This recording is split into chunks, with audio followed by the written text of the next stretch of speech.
Welcome to Season 4 of the Right Idea podcast. I'm Kevin Nicholson, volunteer president and CEO of No Better Friend Corp. In this season, we're exposing the hatred that drives critical race theory and learning how to fight back with the decency of the human spirit. Today, we're interviewing Dr. James Lindsay, founder of New Discourses, a platform he created in 2020 to expose the, quote, woke ideologies. Dr. Lindsay believes that there should be an opportunity for people to have new discourses around topics such as identity politics and politics more broadly. In today's episode with Dr. Lindsay, we'll dive into the crucial differences between the words equality and equity. And we'll explain how the concept of equality, along with individual liberty and freedom, gives all Americans an opportunity to succeed. This is the Right Idea podcast. We're in Green Bay, and we're about to do a critical race theory event, and I'm having one of our event speakers who's actually spoke at our events at Pewaukee and as well to our event in Dane County. And we're thrilled to have him, Dr. James Lindsay. He's an incredible expert and a great speaker. And I've heard around the block that he's actually an even better interview subject than a speaker, which makes me very excited. So, Dr. Lindsay, we are thrilled to have you here, and welcome to Green Bay. Is it your first time in Green Bay? Yeah, actually, I've only been in Wisconsin kind of once before I've come up with you guys. So okay. You guys have been wonderful hosts. It's a wonderful state. I've actually been talking all day about how impressed with Wisconsin I am. Oh, awesome. So I'm kind of falling in love with the state a little bit. Green Bay's wonderful. Yeah. Did you drive by Lambeau Field? Did you see it? We're actually across the street in the hotel. hotel. You are? So okay, well, there you go. It's you have no right choice. out the door. Yeah, it looks good. It is. It's a sharp stadium, and there's no doubt about it. Well, we're thrilled to have you here. And I want to start off and just give many people that I think are listening to our podcast do know who you are, because we have, again, had such a great relationship with you and bringing you into the state. But you're the founder of New Discourses. Tell me a bit about what New Discourses is and frankly, why you founded it and what it does.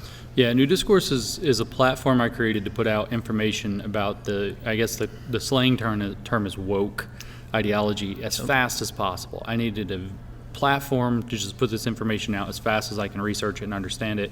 What happened was in 2017 and 18, I started to read into this literature, the critical race literature, the gender studies literature, feminist literature, whatever, at the academic level. And I tell people all the time, it's like I felt like I bought a property, and you're exploring the property, and you're like, oh, here's these nasty, wood pile, and you clean it up, and here's this busted up shed, and you clean it up. What's under the tarp? And you pull under, and there's like, oh, dead bodies, uh-oh. And so that's what happened when I started reading this literature, and I realized, this ideology has a lot of dangerous elements to it. And I started to study it much more deeply and to write about it. And then I realized I need a platform dedicated to this project. So I created New Discourses at the beginning of 2020 to put this information out: podcasts, videos, articles. I'm writing an encyclopedia. A lot of people are familiar. They use words in strange ways. Right. Like diversity doesn't seem to mean diversity. Inclusion seems to mean exclusion. And so I have an encyclopedia of woke terminology on there that I put up. And I just wanted to get this information out free for as many people as possible. We're actually only just now, a year and a half in, experimenting, and I think we're going to take them down with having ads on the site. It's like, it's not what it's about. Right. So the goal was to create that. The motivation was that this information, there's tons of stuff. You can go read all the critical race theory you want, but you can't read anybody who's really deeply studied it, or couldn't a year ago. There is now, but a year and a half ago, somebody who deeply studied it and doesn't agree with it. There was no informed opposition available anywhere. So I created the site to provide that. And to, of course, the name says, to create the opportunity to have new discourses around these topics: sex, gender, sexuality, identity politics, politics more broadly, etc. Right. And you're an author of several books. Yeah. And tell us about those. So there are 6 currently in publication. The most recent and the most successful is Cynical Theories, which explores the postmodern philosophical roots of the woke ideology, which is maybe about a third of their ideological roots. Okay. It's a huge subject. So that book, it turns out, has been a acclaimed bestseller. It's now translated into something like 17 languages. We have a young adult version coming out this fall, so it's been adapted to an easier read for a broader audience. Mm-hmm. It was bestseller with USA Today, Publishers Weekly. So it's been very successful. I think I just heard that it sold over 160,000 copies in a year. So that's been really great. I wrote a book before that called How to Have Impossible Conversations, which is about how to dialogue with people who disagree with you, which is a little bit ironic because a lot of people have run into the fact that the techniques of dialogue don't seem to work with this particular ideology. They don't like to talk. They don't like to talk. They don't like to discuss or debate. There are lots of reasons. We could talk about those at some point if you want, but there are lots of reasons why they don't in the ideology. Important to talk about, yes. Yeah. In fact, they're collaborating with the enemy if they're, in a sense, if they sit down and have a dialogue, because they're letting those views be aired. Right. I don't know how deep we want to go, but we could even go back to the 60s. Herbert Marcuse, the famous neo-Marxist, the father of the New Left, as it's called, wrote an essay in '65 called Repressive Tolerance, and he said that you have to, their religion, in a sense, their political religion, in a sense, works this way, is that he says you have to stop the thought from entering the head of the reactionary. So whether that's censorship or even pre-censorship, he calls it, it doesn't matter. You have to stop the thought from even entering the head. So there would be no way that if you were a woke social justice warrior or what have you, you would sit down with me to talk about it, because every time I get to say, yeah, but what about this? Or I say, what about that? And I bring up the alternative point, you've now created a platform. You've become an accessory to putting that thought out into other people's heads. That's just one reason. There's even a concept they have in they're kind of in the fringes of their literature called non-consensual co-platforming, which is if you and I were on opposite such terrible wording, but please continue. If you and I were on opposite sides of this issue and we say both got published, say there was Time magazine or something had a debate issue, and so we're going to have critical race theorists and somebody responds. Well, if they didn't know that it was going to be set up to where different people would be involved in it, or if they didn't know everybody was going to be there, or if they thought they were just, this has actually happened, it's where the term came from.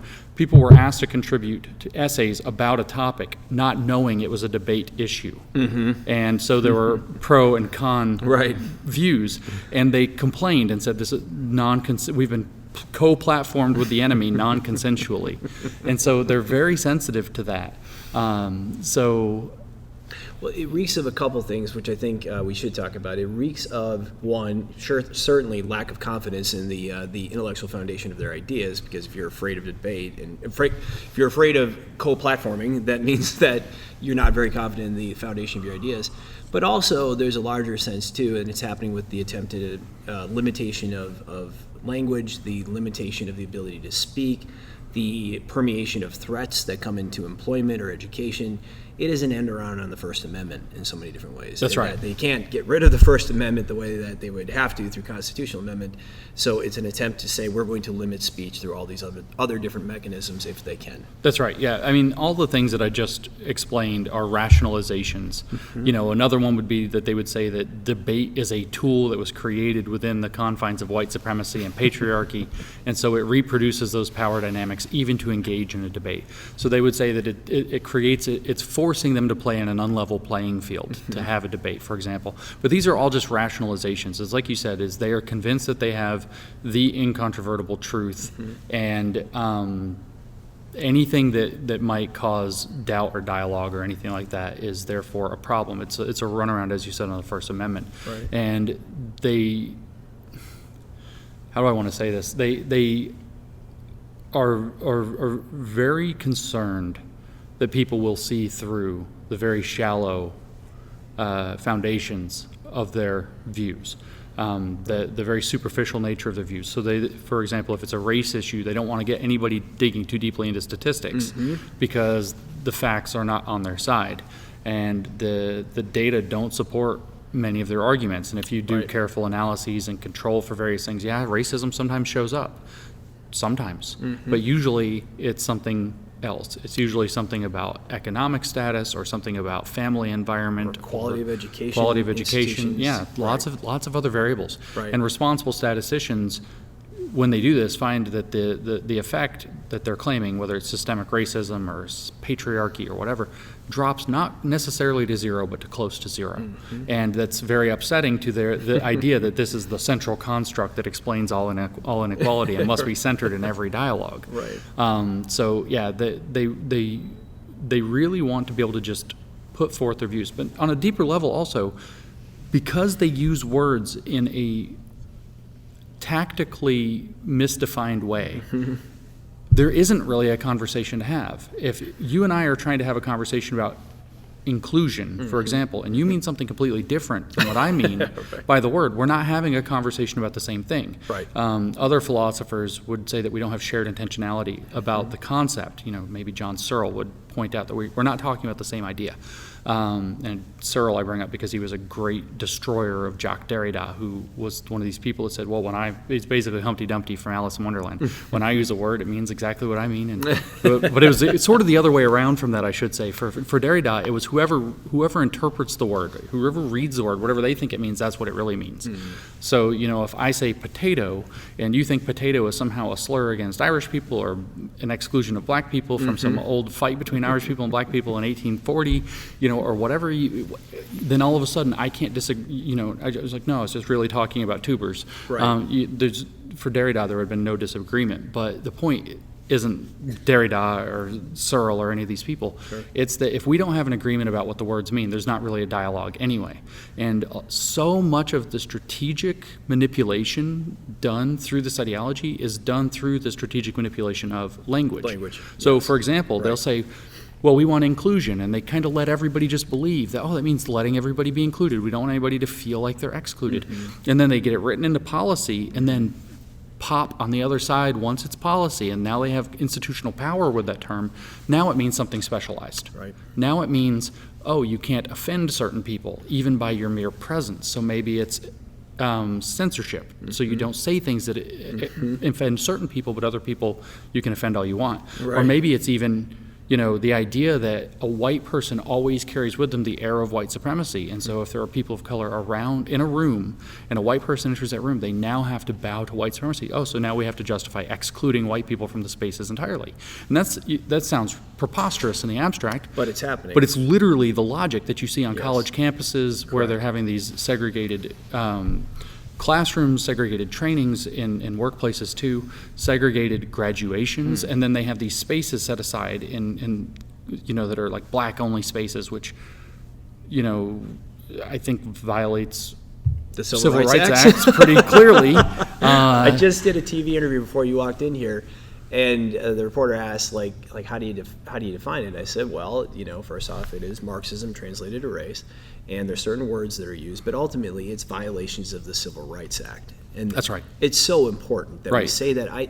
You say it. I think it has to be said 3 billion times. That's right. Until the lawyers have sued, the garbage out of all of this stuff. And for the lawyers that are interested, they have to be very tactical in how they approach this, because it's not just violations.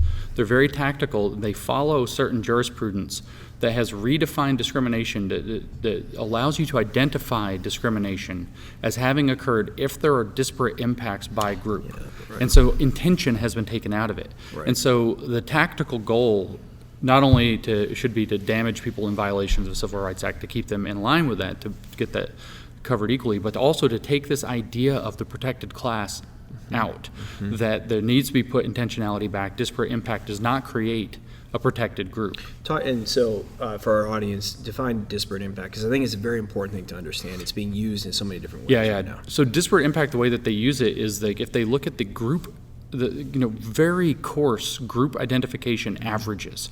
So you say, let's look at the SAT scores, and maybe white people score, I don't know, just make up numbers. I don't know these off the top of my head, 1,200 on average, and black people score 1,100 on average.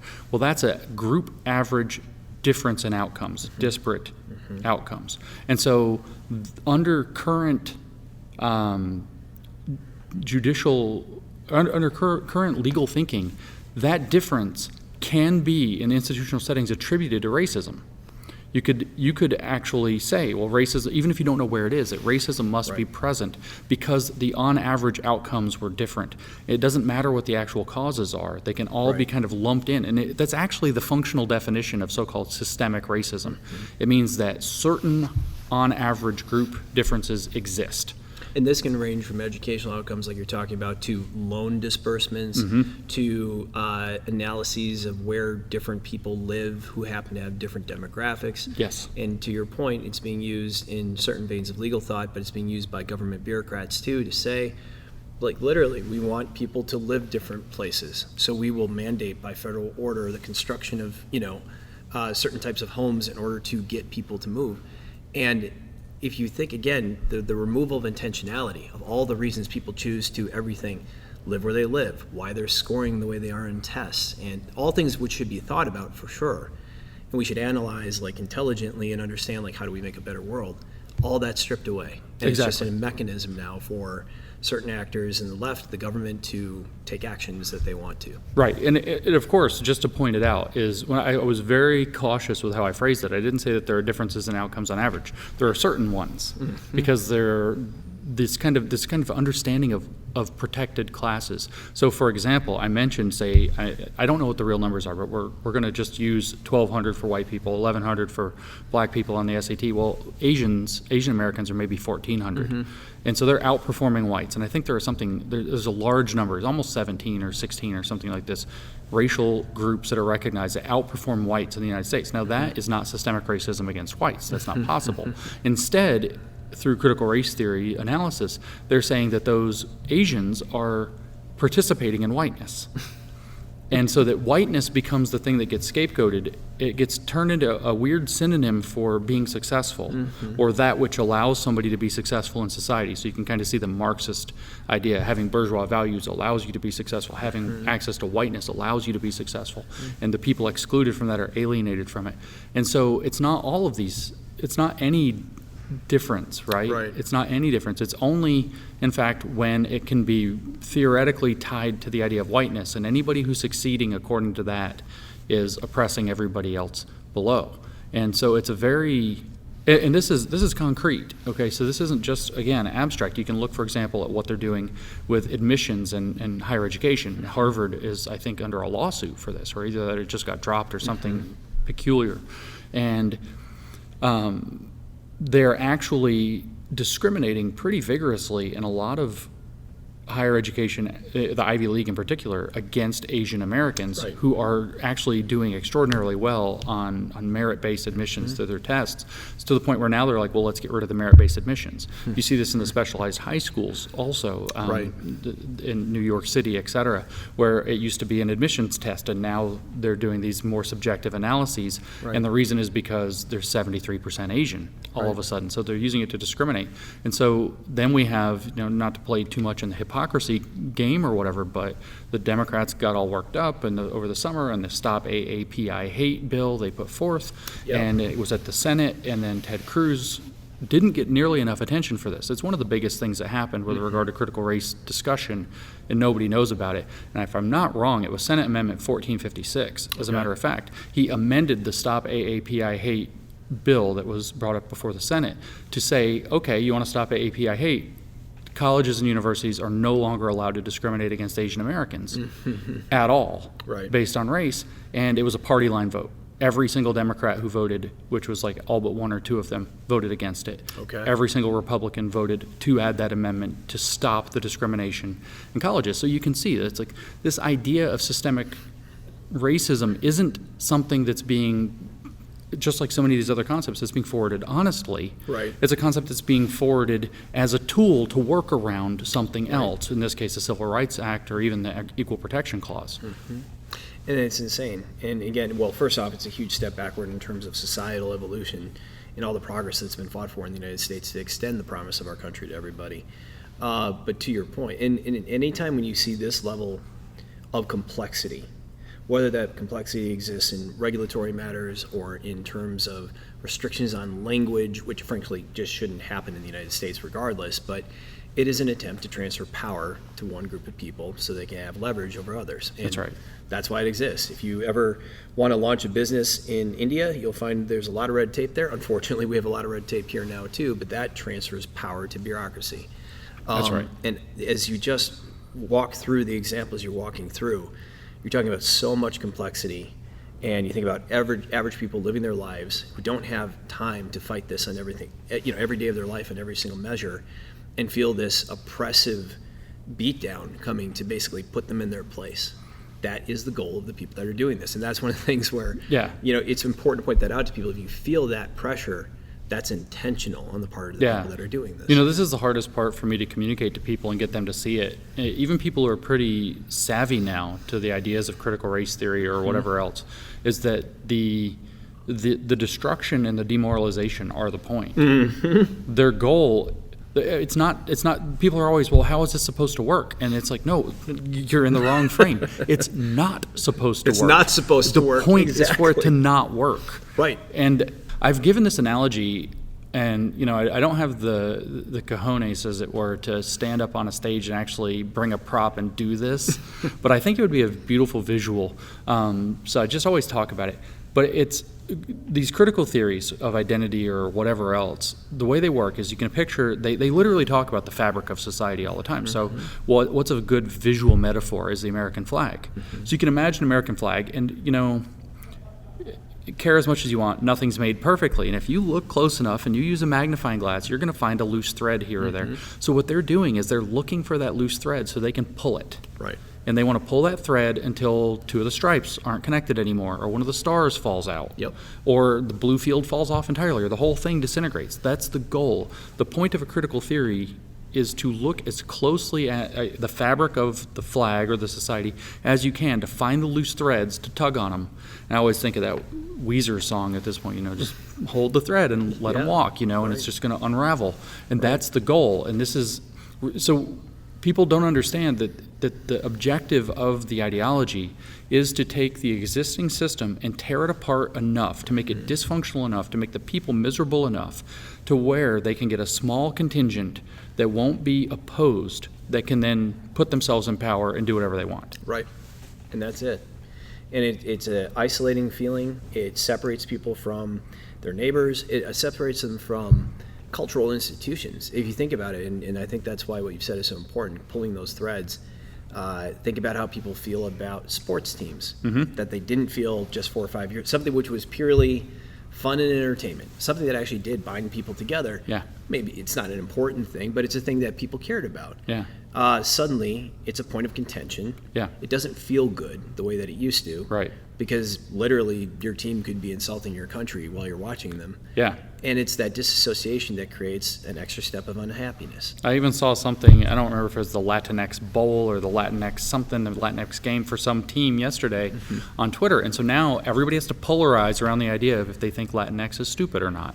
And it's injected into your life. And there it is, every single thing. Right. And this idea of tearing people apart and isolating is so important. I was actually speaking at lunch with this mom who is very active here in Wisconsin in the school boards and taking the fight to the schools. And she was saying that a kind of watershed moment in her life was, parents, everybody was scared to let their kids play together with COVID. So it's not quite the same as critical race theory, but it's all in the same kind of umbrella of separating and isolating and driving people nuts and demoralizing them.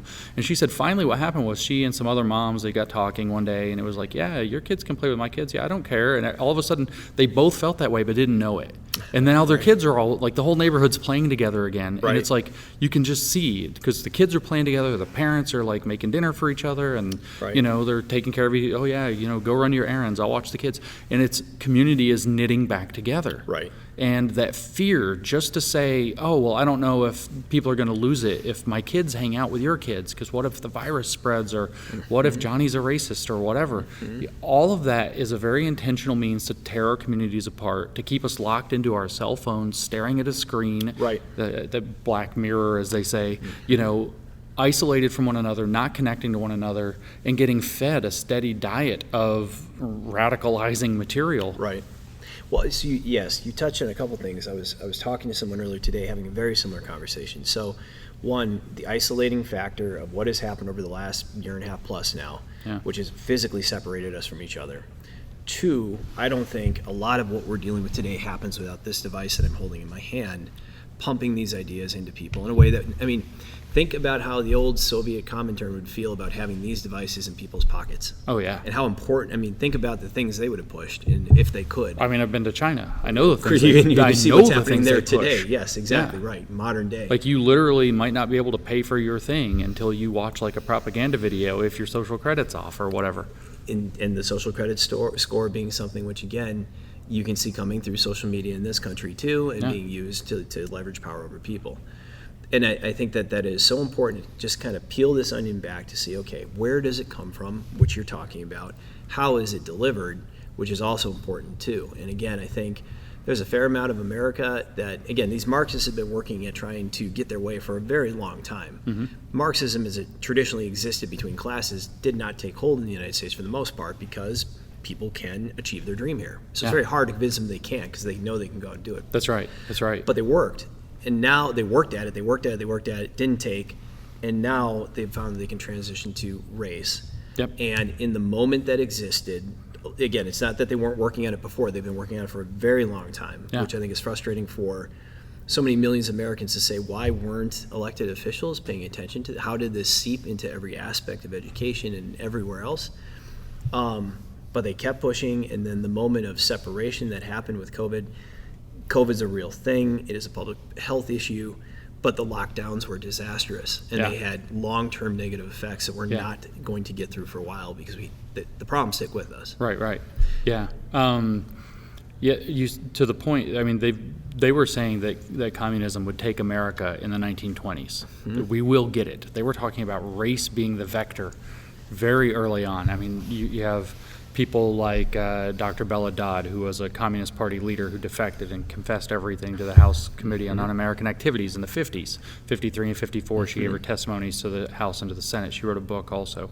You had, what's his name? I always forget his name, and then I remember it right when we're done. But he was the leader of the black aspect of the Communist Party in the 50s also, Manning Johnson. Okay. And so same thing, he got eyeballs deep in it, and then he realized what it was, and what red-pilled him in the 50s fashion was that they were trying to manipulate the racial minority groups to become Marxists. Right. And then you read in the literature of the 1960s from the Frankfurt School, the neo-Marxists, the critical theorists. So you have Horkheimer gave an interview in '69 where he says, Marxian theory, Marx said that the capitalism would immiserate the society, it would make everybody miserable. He was wrong. This society allows people to build a better life. And he's basically like, that's terrible because now we can't have a revolution. And Herbert Marcuse's writing in '69 also, he says, in '64, '65, and '69 actually, he's like, well, the advanced capitalist society we have in America is a very stabilizing force for the working class. It allows them to buy the things they want, allows them to have a comfortable life. And this is a disaster because their basic needs are met, and now they're just going to have new needs, and capitalism is just going to keep expanding, and everything's going to keep getting better, and there'll never be a revolution. He says, he actually says, we have to find a new working class. And then where does he say to look for it? In his exact words, the ghetto population. And he said, we're going to fuse them with the student intelligentsia. In other words, the college students, the radical college students of the 1960s, the wild 1960s, they're going to radicalize them to be the outreach to the angry black power movement of the 60s, the so-called ghetto populations. And you can actually see the seeds of the critical race theory, the identity politics-based Marxism being born in the 60s, because their complaint was, believe it or not, their complaint was American society, American capitalism works. It works. It stabilizes society was their main complaint. And it empowers people. And it is so important. No Better Friend, we share the fact that we believe that the concepts, the ideas that underpin America empower people. We need to explain that to people over and over again in order so that they don't lose it. But that really, it is so important to get that message across to people that at the end of the day, the system that ensures that everyone understands that our rights are given to us by God, the government doesn't get to take them away, has empowered creation of wealth on a scale that no one ever had seen before in humanity. It's because people were empowered. And these people are upset about that because it stops them from taking power back. Yeah, they even argue that what you have is the peasant class. They talk about the peasants. This is more the Brazilian context. This is Paulo Freire, who basically poisoned the world's education system. He's a Marxist educator. His famous book, The Pedagogy of the Oppressed, is basically the Bible of all teaching colleges now. But he's on the same page with, you can read it in different words from Marcuse and these other guys that we just talked about. Same time, 60s, early 70s. And what they were saying is the path out of dependency really is taking responsibility. But what Marcuse would argue, or Freire would argue, is, but that means taking responsibility in this current system, which is the thing we have to overthrow. And so if you become part of the system, he says then it introjects its values into you, and you continue reproducing those values. And you can hear that same language, Yes, you can. Oh, people are reproducing white supremacy, they're reproducing patriarchy by not becoming, flop out revolutionaries who are angry at everything, who don't want to take responsibility, who want to, because there are, in a sense, two paths out of dependency. One actually is to take responsibility if you have, say, guarantees of life, liberty, and property, like John Locke brought to the enlightened West, which the American project was founded upon. Right. You can take responsibility if you have access. If you don't have any access to life, liberty, and property, you probably aren't going to have very much success with that. That's the problem of the feudal system. Right.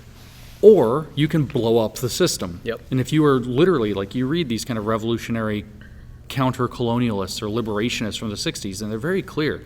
In the colonized situation, they say, they don't have any other options. They have to go radical. They have to overthrow the corrupt government. And you can even look at the American Revolution and see seeds of that. So there are two ways out. But the question is the system you're rebelling against working or failing? Yes. And those systems were failing. And the argument of the people who say blow up the system was specifically, this is a functional society that produces prosperity. It creates a stable system. Marcuse even says it becomes a moral obligation to fight against a functioning, prosperous society. And it's maddening. It's infuriating. There's no other way to say it. And the smug air of intellectual superiority that comes with all this nonsense, to know that it is, and I think this is so important to say, I try to say it as often as I can, that there's nothing new about this garbage. It's been happening a long time. And to your point, I think you've done a great job of illustrating it, like these methods have been used by communists, dictators, feudal lords for a long time. I think one of the things that people forget is even in the Soviet Union, there was absolutely attempts by the communist government of the Soviet Union to sow seeds of ethnic discord in that country in order to keep power over people. Yeah, people don't know that it happened in China too. That China, before the Cultural Revolution, before the Great Leap Forward was even attempted, they had this whole fight between the Han race and the other 55 races of minority races of China. And they appointed people, terms you hear straight out of critical race theory. They had good Hans instead of good whites. And they had, Han supremacy instead of white supremacy. They had exactly parallel concepts, but for the Han race, they did the same, and it was the communists who brought it into China, the same ethnic destabilization. The same attempt to draw solidarity across the minority groups with a vanguard within the majority group that's going to now have the correct ideology. Whether it's Marcuse's radicalized students, whether it's the students of those students like Robin DiAngelo today, who are blatantly white women that are race hustling with the best of them. Right. And it's you've got that enlightened vanguard. That was Lenin's idea, and you kind of have to have that. Their complaint was that the working class is basically too stupid to wake up for itself. So when you translate that into race, though, what are they saying? The racial minorities are too stupid to wake up for themselves, so we need to have the college students, enlightened professors come in and tell them how oppressed they are. And when, it sounds disgusting when you say it that way, and then you realize that's exactly what they think. They don't write it down anywhere, but that's exactly what they think. Condescension, belittling of people, manipulation of people, and at the end of the day, leaving people in a worse position than they were at initially. That's right. That is the truth. And again, we do a lot of work on education reform. We believe school choice is important because it creates a marketplace. It doesn't solve every problem, and we never pretend it does, but we do think we have to actualize and empower people to make rational decisions in their life that can help get kids into a different environment and change the trajectory of their life. That's a real thing, and it allows people that. Again, attempting to manipulate people, using them as political pawns, and ultimately trying to take agency and choice away from them, which is exactly what these people do that are the proponents of critical race theory, literally leaves people in a worse position. Yeah, and because we have to make this clear. A racial consciousness means that you know what critical race theory says people in your racial position are supposed to think, and that's how you talk. And that's why if you step out of line, whether that's Kanye West, whether that's Nicki Minaj now or whatever, all on Twitter the last few days, whatever the situation is, if you step out of your lane, all of a sudden, your lived experience doesn't mean anything anymore. That thing that was your golden ticket to never be wrong, well, you aren't expressing it authentically. Things that, speaking of stuff that, I like to say a lot, and you're talking about this kind of not helping anybody, the easiest type of equity to achieve is everybody gets nothing. Right? It's very important to understand that. Equal access to nothing is much easier. Everybody gets an F is easier than everybody gets an A. That's true. And you see this literally in our schools, right? You're getting rid of the advanced placement classes. Getting rid of advanced placement classes. You're no longer, I just was told, from several different people in different states, North Carolina, here in Wisconsin, and a couple other states, that in the schools now, almost all the projects turn out to be group projects. And so everybody gets the same grade. When the pandemic first hit and everything was like, what do we do about grading? And I get it, it's a hard question. What do we do? It was, well, let's give everybody an A. What was the justification? Equity. Why? Right. Well, the lower your GPA, the more it'll bring it up. Yeah. So it helps the people who have the worst GPA the most, and it doesn't hurt the people with the good GPAs. And so what that's actually doing is demeaning what the GPA means, and so everybody gets equal access to less. Right. And this is, again, with communism. It's the same project. It's a book that's been read before. This is a book that has been, yes. Equity. I want to talk about this, and I think it's you live this and you talk about it so often, so it's very obvious to you what the difference between equity and equality is. But there's a lot of it's not coincidental. There are two words that look the same physically, right? They are intentionally being switched out. Yes. And there's a lot of people in corporate America and elsewhere, education and the military, who are just buying into that hook, line, and sinker in part because of and I know this sounds ridiculous, the similar sound of the word. Yes. But talk about the difference between those two words. Yeah, I mean, there's a lot of places I can go with this.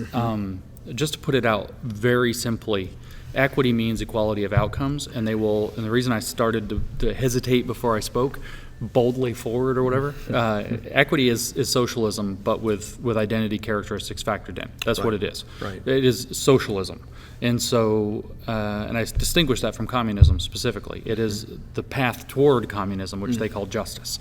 And so it is enforced equality of outcomes by group averages.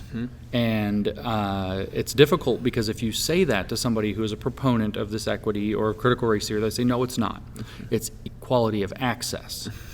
But the way that they measure if access was equal is if the outcomes are equal. If the outcomes are equal. So they've hidden the ball a little bit there. That is actually how they measure, where we started before with disparate impact. Right. Their assumption, and this is what Ibram Kendi actually says, is you're either saying there's something wrong with the system or you're saying there's something wrong with the people. Right. So if there's equal access, that's what they say is equity, and there's nothing wrong with the people, then you must have equal outcomes. So if there are no equal outcomes, they do the logic backwards, and they're like, there must not have been equal access. So that's how they trick you it's another linguistic trick. Right. Because the way that they've set up the measurement tool is bogus. Right. They don't allow any other possible explanation. Now, equity comes from the distinguishing paper was written I think in 1968 by H. George Frederickson or something like this. I might have that name wrong.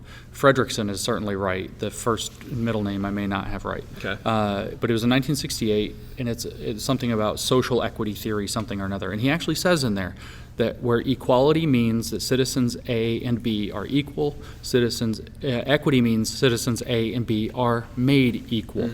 So that's the original academic use of the term equity in the sense that it gets used. Right. They're made equal. All they've done is figure out how to take that idea of equality of outcomes, enforced equality of outcomes, and hide the ball in the word access by this disparate outcome argument that if, and this is an assumption, but they just take it as a truth. If everything is totally fair in the system, or the school system, the employment system, whatever, then the outcomes would be equal if the access is equal. That's their logic. The logic. But that's not actually necessarily true, and it doesn't have to do anything with the people in the sense that would be, say, something to do with race or whatever. I feel this particularly poignantly coming from Appalachia, filled with white hillbillies. And I don't mean that in a disparaging sense, but many of the same disparate outcomes for white hillbillies occur that are typically associated with, say, the black inner city. And there you're talking about all the factors, quality of educational institutions that are available. For example, if, say, over the past year you live in a city like Milwaukee where violence and murder rates have doubled, and is psychologically affects you on a daily basis. That's right. Like it would anybody. That's right. That's going to have an impact on your educational performance and attainment and all the rest. Or for that example, if your school system, like Milwaukee Public Schools, shut down for a year, let no one come in person, and other schools continued to perform. I know it's a very rudimentary example, but no, it's true. These are the other things that are happening in the world right now. Right. That everybody on the left is trying to ignore and pretend is not happening. Right. And so, there are lots of arguments for why different people might struggle. There are lots of reasons that aren't just discrimination that might explain equal access, not necessarily equal outcomes, right? And we just touched on some of those. In Appalachia, and I won't take it any further than that, but there's, a cultural element where there's like this pride in not being educated, right? It's, if you get too educated, you've lost your common sense, you've lost your roots, you've lost your connection to the mountain, as it were, and you basically abandoned your family. So it's like the priority is not put on that. They put priority on other things. You're getting to cultural underpinnings, which is so important, right? And it goes back to what you shared before, which the critique of quote unquote whiteness. And again, what they're really trying to critique is like the underlying cultural foundation of America that says work hard, you will have the opportunity to do what you want. That's which right. By the way, doesn't mean everyone needs to become a millionaire to be successful. If you get to work a job you like, and you get to go fishing on the weekends, and you get to shut down at 5 p.m. and be with your family, like that is a better life than all but a tiny, minuscule fraction of humanity has ever had. That's right. And it's awesome if that's what you want to do with your life. That's what they complained about in those papers in the 60s. Yeah. They literally said stuff like this. Like, you can you can go work a job that you enjoy and buy your cool car, but you're just participating in the system that is your oppression, and you like it. And it's totally understandable. Because those people had, especially by that point in that time frame, survived the Depression, World War II, and maybe fought in Korea as well too. And you see why you'd want a nice job. You just let people watch their TV and fix up their Corvette or whatever, man, and move forward in life. And meanwhile, you had, and they did incredible work, civil rights activists like Martin Luther King saying, and extend that promise to everybody. That's right. That's right. And they did the hard work of it. And part of that, again, is the Civil Rights Act of 1964. And it's a part of America's maturing and becoming, again, a land that extends freedoms to everybody. And we fought for it, and we achieved it. Yeah. And now to see these steps taken backwards, it is, the words you and I used before, it's infuriating, it's sickening. And it's all being done in pursuit of power. And power, that's right, yeah. And power for a certain, and I'll use this word with my tongue in my cheek, enlightened class who have got the right degrees. Right. A lot of people don't realize that those degrees are in, to use a term of art, poppycock. It's in BS. It's literally, I was a mathematician. Actually, no, I was a retired mathematician working as a massage therapist. And we were able to write 20 full-blown academic articles. A sociologist said 12 of them would have been accepted in the end of those 20 in 1 year, not knowing what we were doing at all. Which is an incredibly fast And pace. of course, you might only publish in a standard PhD for papers, depending on the topic. And so Yeah. But I'm saying, like, that says a lot that you could pump those out that fast. We pumped out 20 in the first 6. So you take out the first 6. We were looking at the first 6 were the worst ones. Obviously, we didn't know what we were doing yet. So those all got rejected. You don't count those.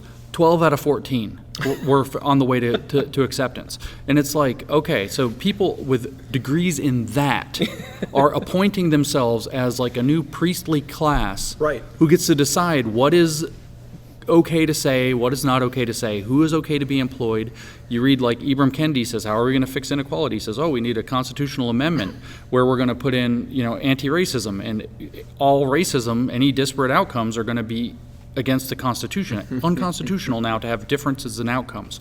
And how are you going to do it? Well, we're going to appoint, and his exact words are, formally trained experts in racism. It's literally that absurd, and it's all, like you said, a power grab by people who are like, they're not even like the B team, Right. getting to come out and play in the third quarter when Right. things are way ahead. They're like, like the Z string or something like that, who have figured out a way to manipulate language and emotions and moral authority in particular to make people feel dumb and to make people feel like maybe they did actually... Guilt. Yeah, Guilt. maybe they did act in a racist way. Maybe they did have maybe they told some jokes when they were younger they shouldn't have told, or... I mean, what's even shouldn't have for 20 years ago? Like, water under the bridge in a sense. But maybe they did some things in their life that they should feel guilty about, or maybe they still, and they did so effective at manipulating and tapping into that. And, I think, I actually have a very controversial view about this, having read so much of their material. I feel like they're describing their own circuit. I feel like they've completely excluded conservatives from their worldview. Like, they're people way over there. So they're only looking at themselves as the super progressives, and then like the good liberals around them, and that's everybody, because everybody else is already a monster. You don't even pay attention to them. And so it's like if you read White Fragility by Robin DiAngelo, and everywhere she says white people, you replace it, and I don't mean to make this political, of course, but if you replace it with white Democrat or white liberal or white progressive, it's like the book makes 5 times as much sense. And my controversial belief, having grown up in the Southeast, and I was actually on the blue side of the aisle for most of my life, battled in the South, as it were. My belief is that conservatives, due to maybe historical factors going back to the Civil War, but maybe also just due to the name-calling they've endured for 40 years, 50 years, have reckoned with their racism, and the good liberals, and this, by the way, is something that Martin Luther King brought up in Birmingham jail, haven't. And so now... they keep saying on the news, it's a racial reckoning. Yeah, for them, for the liberals who haven't realized that they've been like low-key racist for 50 years, using the "no, I'm a Democrat, so it doesn't count for me" card to escape having to analyze. If you read it through that lens, it's profound. It's still Marxist, so it's not good, but it's profound how much more sense it makes. And I have this very complicated view now that actually that's how it works, is it's tapped into this. You've had a group of people who, since the Civil Rights Acts passed, have been able to pass the buck and pretend, no, I'm not racist, I've already dealt with it, I'm on the right side. Whereas every conservative has been getting called a Klansman or something like that from birth for 50 years. So they've had, am I? What have I? Where's the line? When's it right? When's it wrong? What's this? Working it out for themselves. Well, there's also an element of conservatism, and by the way, this was a big deal in Wisconsin when I ran for the Senate. I mean, I was a college Democrat. I was president of the College Democrats of America when I was in school, and I figured out conservatism through life experience. But a big part of conservatism is accepting the imperfection of the world. Yeah. Is a rationalization that we are imperfect, but we strive to do the best we can. Right. And you brought up the idea of like, okay, so did you say or do something 20 years ago that was stupid? Okay, learn from that. And, Right. Teach your kids not to do it. Be better as best you can and do the best you can in the circumstances you have. Yeah. But that is a big element of what conservatism is, and I think that does change your intellectual perspective on all No, this. I actually agree. I think that's very important. And I mean, I can go pretty deep with that if you want. I think about that in terms of Heidegger, of all things. Heidegger had this concept, and I can't say it in German. It starts with a G, Gewerftheit or something like that. It means flungness, having been flung into the world. And he has this concept there that Heidegger's impossible to read, by the way, but he's very difficult. It turns out he was one of the mentors to the Marcuse, the big Frankfurt School guys. So there's a connection there too. And he was a very Hegelian thinker. So these guys are all in the big Hegelian tent. Marx was as well. Marx was openly a left Hegelian under Hegel's philosophy of how the world works. And this flungness is that so where you're pointing at the conservative mentality is, the world is ugly, life is messy, human nature is flawed. We do the best we can with that. Theirs is, the world is broken, we can fix it. And that's I think it's the difference between arrogance and humility. Right. Very much. And on a religious level, for Christian theologian types, it's the difference between theology and Gnosticism, and that's actually where the flungness idea comes from. Gnosticism begins with the idea that you've been flung into a world that's beyond repair, and the only thing that the gods have lied to us. The garden is a lot. It's not the paradise. The Garden of Eden's not paradise. The garden is a prison, and God has put us in it. If you just eat the fruit off that tree, you'll know. Right. Gnosis. You'll Right. have knowledge. Right. And this, I mean, so we say, this is as old as, 1920s. That's Genesis, baby. Yeah, exactly. That's like the beginning of Genesis. It's like Right. Genesis 3. Right. So, that's early on in the, the book of the oldest of all ideas. And so it's like, okay. And there is this difference, though, in that humility versus arrogance. Because, the argument that I made is a warning about insulating yourself from reflection, right? And which can afflict anybody. Christians, for example, who have I got right with God, and this is like a trope, and you get the whole branches of Christianity that all the other Christians criticize because, they sin however they want, get caught in a bathroom or whatever. Well, I got right with God, everything's okay. And there's no reflection, there's no correction. So anywhere you catch yourself where you feel like you have a moral exit from that reflection, you've left the path of wisdom, and you can set yourself up. And I feel like the left has actually done that with racism since the civil rights movement in the 60s. And they're having their reckoning, and that word is being used appropriately by the people using it, but not for the country, for the only part of the country they acknowledge as not deplorable, that they haven't written off already. And then on the other hand, though, your argument is very important because there is this, once you get away from that bubble, this idea of imperfection and trade-off and humility and accepting that we make mistakes and forgiveness and reconciliation and all of these kind of virtues that a functioning society is really built upon, which we don't see in the woke. You had a bad tweet when you were 14 and somebody finds it and your career's over, goal is right? to destroy the career and life. Yeah. Right. Well, not until it's useful to do so because it's all a power grab. Well, it's just fair, yes. Yeah, the moment of their choosing to destroy a career and that's life. right. So it's a sword of Damocles for them. And so you really do have to appreciate that the value system they're operating in is also, rooted in that arrogance of it's not us that has a problem, it's the world. So we're the appointed elite that know how to fix it, and we're going to set it right, versus this kind of more humble approach, whether we call it conservative or not, doesn't matter. This more humble approach that says the world is as it is, and life is messy, and bad things happen, and people mess up, and how do we make the best of this mess together? Right. But volitionally together. Teamwork, not collectivism. Right. Exactly right. Teamwork, not collectivism. I think that's so important. And not everybody's going to come along for the ride, and that's a choice that they will make.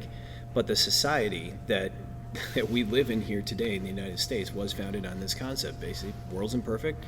The Constitution, one of the amazing things, too, is you see everything we've been talking about today, all attempts at workarounds of that framework in the Constitution. That's exactly right. It tells you how durable it is. It's really, truly amazing. On one hand, you can say it's from a small group of 13 colonies growing into the most powerful nation state in the history of humanity by orders of magnitude.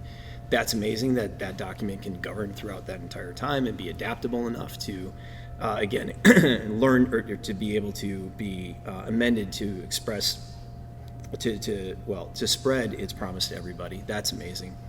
But then to now still today be putting leftist power grabbers and people that want to oppress others, still putting them in a position where they have to try desperately to work around it. It is pretty amazing. And again, you talk about that document and coming out of the Lockean philosophy it did, built upon the Enlightenment. Incredible thought was put into it, which is why everybody's hair in the back of their neck should always stand up if and when they hear people talk about our outdated Constitution. Yeah, well, because you hear that, right? That's right. The old framework that needs to go. It's based on a very simple idea. One very simple idea, really, at the heart of the whole thing. I feel very Adam Smith sitting here, but that one very simple idea is if you manage your own and take responsibility for it, you get to also take the risk of tripling or doubling or quadrupling or blowing your own up to Google or Amazon proportions. Right? If you take care of your own and take responsibility for it, you also can either keep it or grow it. Right. And if you don't want to take the risk, keep it. If you want to take the risk, maybe you grow it, maybe you lose. But this is the American dream. You get to play that gamble, and it's your choice. Exactly. And if you not to wax too biblical on you, but it's actually my favorite Bible verse. I'm terrible at the numbers. It's in Matthew 25 or 3, one or the other. But at any rate, it's you've been faithful over a few things, this will make you master over many.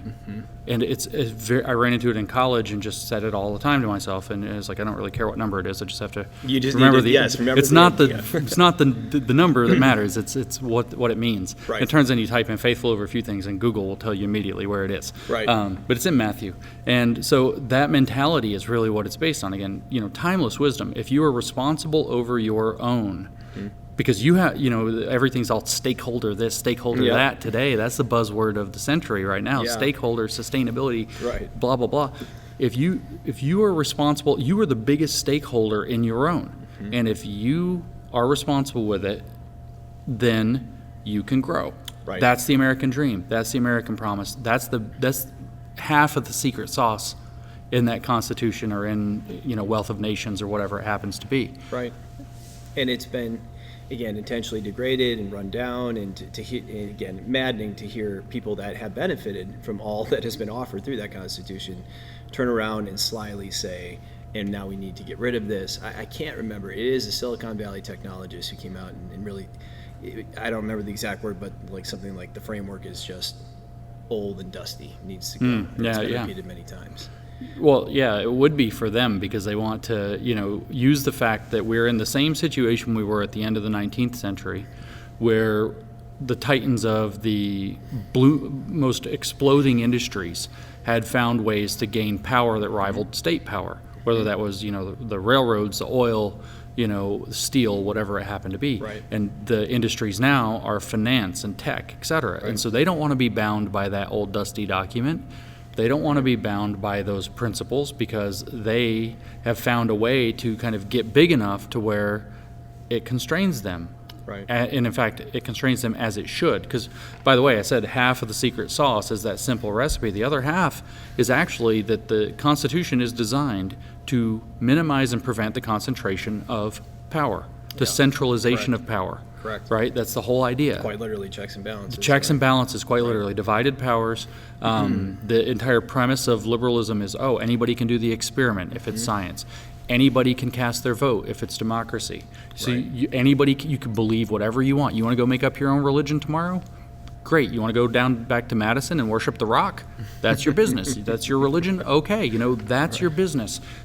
And that's completely protected by the Constitution, which means you now have decentralization of ideology. Right? No priest gets to tell you what to have. You have decentralization of property. That's capitalism. Right. The king doesn't own everything. The lord that you happen to have to swear fealty to and raise a sword for, or I guess a plow or whatever, doesn't own everything. You own yours. And you're responsible for yours in exchange. And so that is the rest of the. Now we've got the Dr. Pepper formula worked out. Yeah. That made it, where they can even make it diet and it tastes good. Right. And it does. Yeah, Diet I know. Dr. It's Pepper crazy. is pretty good. No, yes, and this is exactly what we need to fight for. That's why we're having this conversation. As you think to the future, we've talked a lot about the problems, but we mixed into solutions, and we're, I think, most importantly, sharing with the audience what matters and what to look for in terms of identifying the problems of critical race theory, the foundations of it, and how you get after it. What makes you hopeful for the future? Well, they'll start with something a little out of left field, is if you actually read the myth of Pandora's box, because we like to say Pandora's box has been opened, whether that's the devices, the internet, the cell phones, the critical race theory mainstreaming, the pandemic, whatever. Pandora's box is open. Do you know what the last thing at the bottom of Pandora's box was? Tell me. Hope. Yeah. Hope is the last thing at the bottom. And so what gives me the most hope is that, we're in a species of a lot of ingenuity. What happened in the Enlightenment, and certainly, we could look back to the Greeks and say it kind of happened then, but it happened on a different level. A flame was lit, right? And so people want to put that flame in a box, but it's a flame. It will burn the box. Right. It is not an easy flame to put out. The idea that you can think for yourself, the idea that you can actually have some of your own and work on it. So what gives me hope when I look around is more and more people realizing for the first time in their lives, because since at least the late 80s, when the Berlin Wall came down, the Soviet Union finally, shut down all the way, nobody's had to think much about these kinds of threats. We've been pretty cushy for getting on 40 years, 30 years, I should say. And people are now awakening to the idea that, wait a minute, this life that we have is stabilizing. It does allow us to build a better life for ourselves and our children. And it might get taken away. Right. And people don't want that.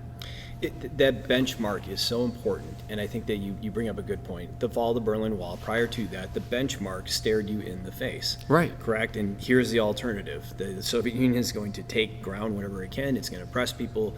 You can see the breadlines, whatever the New York Times tells you, right? You can see the breadlines. That benchmark went away, and people got super comfortable, and now that benchmark, unfortunately, is inside our country. And people are saying... I mean, what did Francis Fukuyama write in 1989 when the wall came down? A book titled The End of History. Oh, it's all done now. Everything's good. You know. I remember hearing in college, yes, the end of history. And so guess what, people? History didn't end, and you're living in it. And, you know, I'm very hopeful, though. Everywhere I go around the country, especially it's been powerful here in Wisconsin, again and again and again. I'll tell you, Tennessee was a little wilder. They got a little more energy than y'all up here. But we do what we can. Everywhere I go, I mean, I was just in Southern California, to give you an idea. This energy to take back America, even with, you know, I know in California I bring it up, and the recall just happened, and it didn't go the way it really should have, and whatever. The energy is different. I mean, I've been yelling into this hurricane for a long time. The energy has changed. I was here, you know, in Wisconsin, people are fired up. Every crowd you've brought me in front of is fired up. In Tennessee, they were hooping and hollering. There's a mechanical bull in the room. It was insane. You wouldn't have believed it. In Florida, the energy is like thunderous when I've spoken there, all over the country. But I go to Southern California, and I speak in front of a school board, and people are yelling and cheering and screaming and carrying on, and parents are getting up and speaking. And I think they allowed 20 public comments at the school board meeting. And I think 17 of them were passionate. We don't want to do this. This is in Southern California. We don't want this. We don't want this. And like 2 or 3 were kind of weak. I think we should take critical race theory a little more seriously, see what it really says, you know. And this, you shouldn't say that when I'm in the room. So I helped with that part, but I told people what it really says. Like I just read it to them, and so it's amazing what that does to people. So, but the energy was very, let's get our country back on track. And then I went to Los Angeles, which you know I was in Orange County. That's a little more conservative. I got into Los Angeles. That's the belly of the Western beast, or one of them. And I had all these people coming up to me all through LA, where the organizations I was working with, whispering to me, and they're always one at a time, so they don't know that each other is there. They're the parents that haven't figured out that their kids can play together yet. But they're coming up and they say, you know what, I'm a Democrat, and I only vote for Democrats, and I just want to tell you, I think you're right about everything you say, and I'm a huge fan of yours. Just don't tell everybody. Don't tell anybody. But it was like almost all of them told me that. It's like I need to send them a group email where they're all blind carbon copy to each other and say, by the way, you have many friends. Great meeting you. You might know that there are many friends, like, you know, everybody on this email. And so, but yeah, even there. And this wasn't like I got invited to this conservative thing. This was for going on TV. So this was at Paramount, right? And the COVID testing was through the roof. They tested me repeatedly. It was the most insane safety protocol I've ever. It's like 10 airports at one time. And it's like every few hours, it's like I got tested again, just in case, I guess. But yeah, even there. Well, I will say, when we went to Dane County, we had 400 plus people show up. It was a night, 400 people in the middle of tornado warnings. And it was literally not watches, warnings. Yeah. There were sirens going off on people's phones. And I will tell you, Dane County, of course, is extremely liberal on average. But we know that many people that came into that meeting not agreeing with us, and they sat and they listened. And to their credit, right? That was an uninterrupted program. People listened. And my hope is, to your point, that there are many people listening, processing, and learning. And that they go forward and think, okay, I actually didn't think of it that way. I'm meeting them every day. So you asked me where my hope is. I meet them mostly digitally. I mean, I don't leave my house that much. But when I travel, I do. But I meet them everywhere I go. I meet them digitally. I get messages every single day of, people who have completely 180'd. Right. You know, I have some friends who literally put very embarrassing videos of them dancing when Biden got elected, just celebrating on the internet, Yeah. who have now sent me messages that are like, I think I'm a conservative now. You know, and it's like, yep, Good. you know, welcome. We can sort out what that means later. Like, Right. but right now, let's conserve the union. Yeah. And let it be that. But yeah, the very rapid change, the passion I see people have for their country again, which I haven't seen. You know, this is a country that hates itself in a weird way right now, and it's been manufactured. And the waking up, not in a weird jingoistic way, of love of country, love, this unity. It's not like 9/11 after 9/11, but it's like it might get there. But it's a lot of light bulbs coming up. There's a lot of light bulbs that, hey, wait, no, our communities, our children, our future really is at stake. Right. And this isn't us. Right. This is actually taking us backwards, you know. Right. So there's hope there. There's a lot of hope there. And that's where I did want to end on that note, because I had a feeling you would say that, and we're seeing it too across Wisconsin. American people, that's where my hope lies, in the American people. Right. And to all of our listeners, I urge you to take this message forward, share this podcast with others too. Know that we're talking about serious problems here. We're talking about society-ending type stuff, but there is hope going forward, and we don't want to leave you thinking this is not going to get fixed, because we're going to fight until we do fix it. That's right. Dr. James Lindsay, we are thrilled to have you in Green Bay. We're going to do a CRT event now. We're going to share much of what we just shared with hundreds of people here in Green Bay. We are thrilled to have you back in Wisconsin, and we look forward to seeing you again soon. All right, thank you. Everybody, thanks for joining us on the Right Idea podcast, and we'll see you around Wisconsin soon. I'm Kevin Nicholson. Thanks for joining us today on the Right Idea podcast. Make sure to subscribe to the Right Idea podcast on Apple, Spotify, Google, Ricochet, Stitcher, Luminary, or wherever you listen to podcasts.